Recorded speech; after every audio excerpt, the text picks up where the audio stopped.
Hey everyone, Adam here, sitting down with Film Valor, Adam and Jamison to talk about their latest movie and everything else that's been going on, which sounds like a lot. So, how you guys doing? Good. Everything's been great, Adam. We were happy to be on again. When we have things going on, we always are like, we got to contact So Wizard because those guys are like always excited about us making films and just filmmaking in general. So you're like always one of our first, our Oh, go. that's good to hear because as soon as I get an email from you guys, it's like just name the time and we'll do it. Yeah, no, we always enjoy coming on the show. Yeah. Yeah, it's awesome. And Adam, it's glad to have you back too because I know you missed the first one we did, but you're here for the second one, so that's cool. Yeah. No, it's great to be back. And as Jameson said, we've been busy, and every time we do something, which is a lot because we're always working on something. Yeah. We just like to talk and get the word out, and just check out. Yeah. So your places like you guys make this so great to just get right to fans. These are people that like Star Wars. These are people that like these types of movies, that like horror films. So it's a great place to go. So we appreciate you guys, giving us the time. Yeah, For sure. Yeah, always happy to highlight the indie creators. And we could talk about what's on Netflix all day long, but everyone does that. Yeah. That's true. That's true. So I don't really know where you want to start because you have a new movie out, but then also you had like a kind of a fun side project, but still a ton of work out your Star Wars thing. Yeah. But then you were also saying right before we hit record that you have like a million other things in the last 2 months just all started to land in place at once. Things have been good. I mean, really, we have kind of three major things going on, which are all in various stages of, basically now have come out. We had 7x7, the feature film, which I guess we could start there and talk about, sort of putting that out. Then we have our Battle Royale Part 2, which is PUBG meets Star Wars, which actually, funny enough, meets spaghetti westerns too. That's become a thing. Been working on that for 6 months, but it's really been 4 years in the making because the last one came out in 2018-ish. And then also we're going to be releasing a book as well, which we've just sort of started to talk about a little bit on some various news sites, but that's kind of more like a summer thing that's going to be happening. That book is called The Script Is Not Enough, and it's about how Adam and I have made films over the years. It's a James Bond thing, it's like a play on James Bond. Yeah. That, and it's a lot of fun, but so we're still in the early stages of putting that still together. But those are kind of our three major things. That's awesome. Yeah. So I guess let's start with a 7x7, like you said, and it is out now, so it's a good thing to point people at. Yeah, we'd love to talk about it. Yeah, I mean, it's that is actually sort of more like 12 years in the making because in reality we started. Adam and I started really making films together like in 2012. And since then, we have made a lot of short films, either produced by our company, normally written by myself, and then also Adam as time went on, then produced by Adam as well. Typically I guess pretty much all directed by me on that movie on 7x7. And we partnered with Film Hub, and they've been very supportive of our work and trying to get it out there. And so they said to us, if you guys want to package another film, you guys have done so much work, maybe you want to make something interesting out of this that has a through line.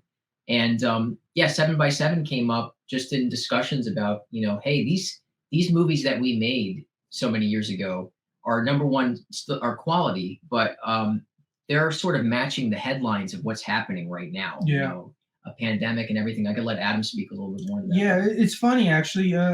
All these films, as Jameson said, we did like 12 years ago, but one of them deals with a viral outbreak, a pandemic. Yeah. And this was done, I don't know, like 2014. And I'm watching the movie again, and I have it on subtitles, and it's talking about coronaviruses, and I'm thinking, wait, did they just make did we make a mistake with the like subtitles or something, or was that in the script? And James was like, no, that was in the script. It was like almost everything that everyone has been through for the past like couple of years. People just falling on the floor, people afraid of getting sick, people hurting each other, the whole chaotic thing. And it was kind of scary because it was like, wow, I remember doing this, but I don't remember it feeling so real or, connecting with it so much. That was a hard thing to kind of watch, bringing out 7x7 was all these feelings of the past that are kind of are relevant to today, especially for that one short film. But yeah, they were all things that we worked on, You I mean, know, we also Adam, like we had spoken about before. Our second feature film was a movie called Sunset, and that's about an elderly couple basically that is sort of meeting, the end of the world, which is a nuclear strike on yeah, the East Coast, and that actually has been made into a feature. But that was a short, and with all the tensions and everything that's happening in the world right now, I mean, nuclear war was not that discussed. I mean, really, when we had started making that and talking about that, and it was really Adam's great idea. And now it just seems like more than ever, it's just so relevant, yeah, So we have a pandemic, we have a nuclear attack. I mean, we have some content that deals with school shootings, Mhm. and a lot of other just run-ins yeah, with police was also kind of a really relevant headline as well. And even then, we sort of had the foresight. Or I also want to give a lot of credit to Louis Ambrosio, who also had the foresight to say, let's do something about the relationship between police and criminal. What does that mean, and how complex is that? And whatever side of that issue it is, it's very politically charged, and we had already made a film about that. And it just kind of flipped the coin because of who the two men were. But yeah, there's mhm. there's so many different interesting stories here, and we wanted to get them back. Yeah, no, I mean, and the goal wasn't to just say, "Oh, look how relevant they are to today," because it didn't hit us really until we saw it, Like all and together. until we saw it on the streaming Yeah. services. It wasn't for shock value. It was just because they were a lot of short films that we worked on. It was the ones we cut our teeth on, Yeah. and right now it was just sitting on a hard drive. And to give it a new breath of life was something that we want to do, which It we was want to do great. with all our films. Yeah, we Big want and to small. always take, because there's so much effort on so many people's parts creatively. It's nice to be able to say, hey, this is what everybody accomplished together. And I think it's also healthy for us to look outside of our own thing of what we're doing right now, and to say, well, what about the performance that this one actor gave us that many years ago? How special is that? So we went in and remastered really kind of a couple of them, but really mainly there's a movie called The Thin Layer of Ice where we actually really brought back the original source files and like relinked everything back together in order to try to just get us back to where we were then, and how great those actors were, because that's a lot of them are acting pieces. Mhm. Um, and so we really wanted to just, hey, let's put this back out. Let's put it back out the way it was intended, and let's also give some space to these stories being relevant now, but to also the people that worked on them. That's pretty much 7 by 7 in a nutshell. Yeah, to touch on Sunset really quick, I think that was my favorite one because it was so succinct and like just like this perfect time story. Like it didn't go on too long or you didn't give more background that was needed. It was just this like perfect little encapsulation. But that was also the one for me that clicked because reading about what it's about or people just listening to this who hadn't seen it, it sounds like it's going to be 7 shorts that are just like down and depressing. Mhm. Because I think of that kind of stuff because like my wife couldn't watch The Last of Us. She's like, it's well made, it looks great, fine. I don't need more depressing stuff. Yeah. But Yeah, No, I no, didn't find 7 by 7 was depressing at all. A lot of them to me were like hopeful. yeah, that's an yeah, interesting no, point. I think, and that's something that we do I think unconsciously, is that we're very familiar with all the darkness and despair of things, and it works because we like horror, so we kind of use that as a theme. But I think it just internally, I think we don't really want to we don't want the end to be that darkness and despair. There has to be like a trial by fire in a sense, or a purification. And Mhm. sometimes, going through that stuff, or that darkness or despair, kind of makes you stronger. It's kind of like the phoenix that rises through the ashes. So a lot of those stories we want to tell those stories of the trials that people go through, of the pain, the suffering, and how it does, in a way, build you to be a stronger, better person. Yeah. And it doesn't have to be the most brutal, vicious way of presenting it.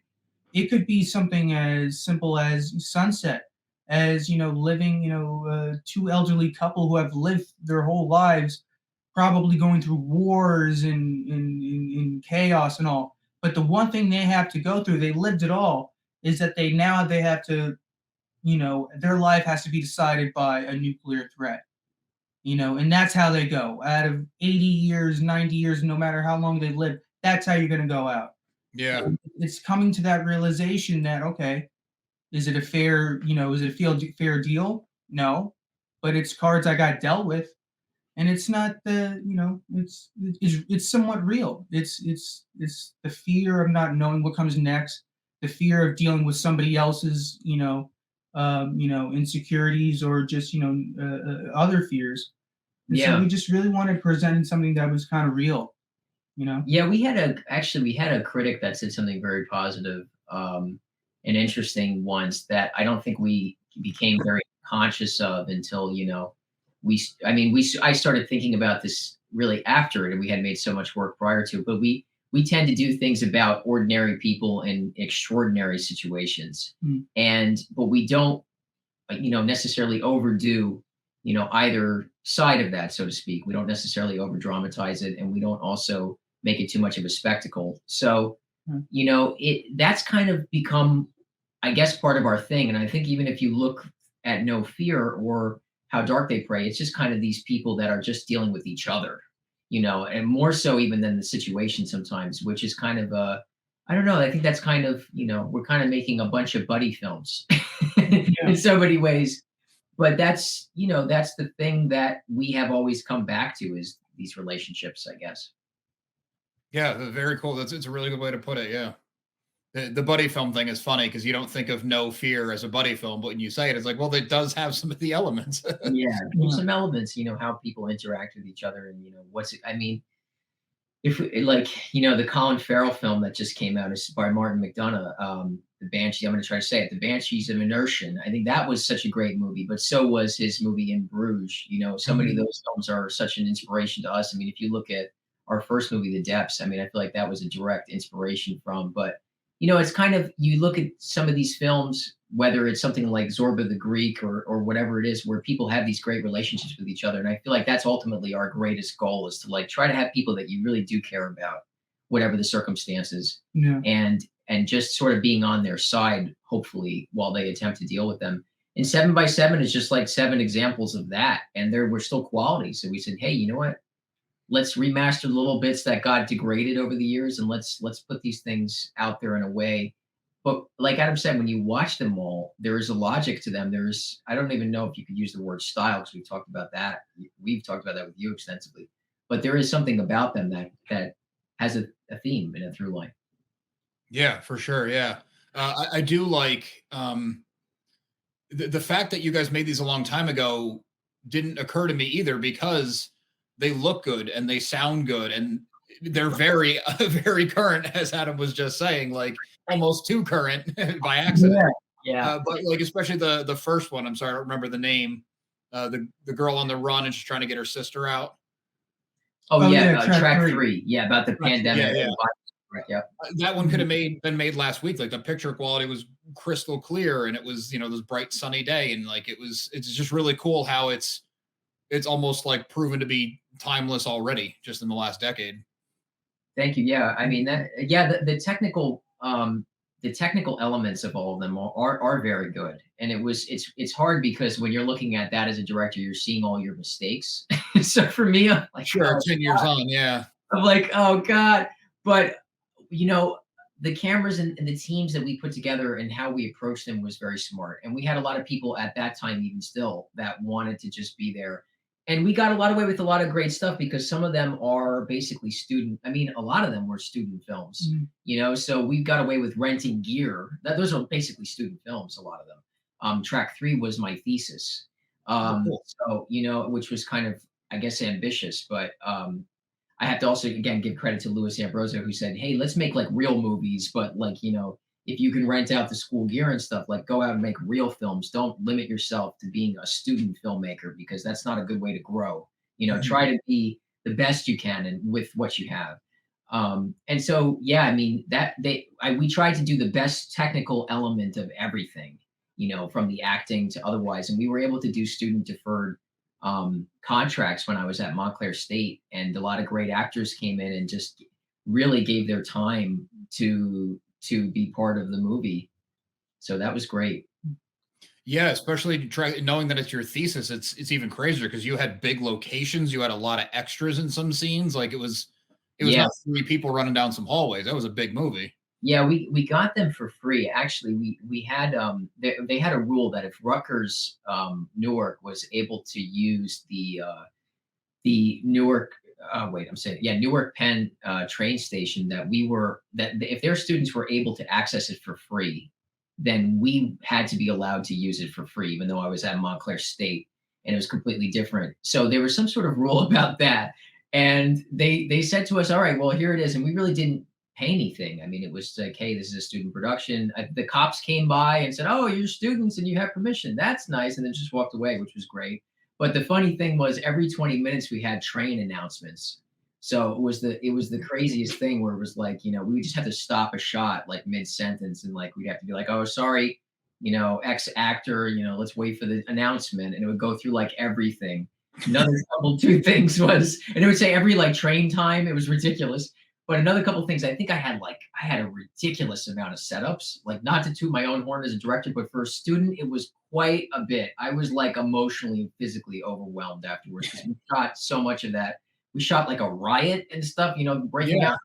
out, So we did that all like in like a day, day and a half, and like we were limited, so it was a lot. But I mean, there's a ton of other things, but Is yeah, that one of those things that like not knowing better about like all the setups actually served you? Like if you knew what you knew now, would you been like, I'm not doing all these setups. yeah, like there's like no way you're making track three with a level of knowledge, like just because you have to. Like, Yeah. oh my God, I'm gonna fail if I don't do this. It was and the actors were overwhelmed, and I felt bad actually for I mean, Kelsey Crouch was really a trooper because she was newer to acting. And it was tough to do that many setups. It just really was. I mean, we were working on DSLRs, so it was quick. But I mean, they all kind of were like that. By the we had evolved that, but then as time went on, we evolved so much. By the time we were doing Film Valor, that type of speed was possible and still keeping quality. I mean, Mhm. humor shot all in one afternoon, really quick. It was like the easiest shoot we ever did. Mhm. Sunset was done pretty easily. So yeah, you notice as time goes on, we start to learn. We have limited more limited stuff, I guess. Yeah. In some ways.